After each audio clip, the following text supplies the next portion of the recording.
ईश्वरी भिसे मृत्यू प्रकरण आणि या प्रकरणी डॉक्टर घैसासला वाचवण्याचा ससूनच्या समितीचा प्रयत्न फसलाय। ससून समितीनं नव्या अहवालात डॉक्टर घैसासला दोषी ठरवलंय। डॉक्टर घैसास निर्दोष असल्याचा खरं तर जुना अहवाल समोर आलेला होता। त्यानंतर चौफेर टीका झाली, अहवालावर साशंकता व्यक्त करण्यात आली। पोलिसांनी स्पष्टीकरण मागता ससून रुग्णालयानं अहवाल बदलला आणि पोलिसांनी ससूनकडे मागवलेले अभिप्राय लोकशाही मराठीच्या देखील हाती लागलेले आहेत। महत्त्वाचा जी.आर. माननीय मुख्यमंत्री देवेंद्रजी फडणवीस आणि या सरकारने पारित केला।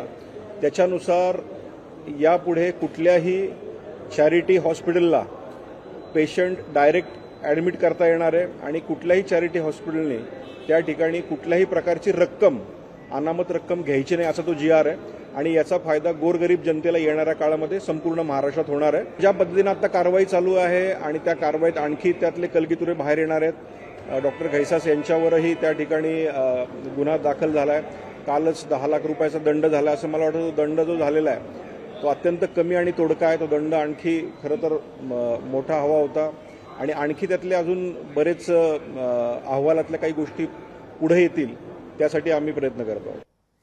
पुणे ईश्वरी भिसे मृत्यू प्रकरण आणि या प्रकरणी डॉक्टर घैसास यांच्यावर गुन्हा दाखल होताच सुरक्षा हटवली आहे। पुणे पोलिसांची माहिती घैसास यांना दिलेल्या सुरक्षेवरून जोरदार टीका झालेली आहे। यावर सुरक्षा पूर्वीच हटवल्याचा पोलिसांकडून आता स्पष्ट करण्यात येत आहे।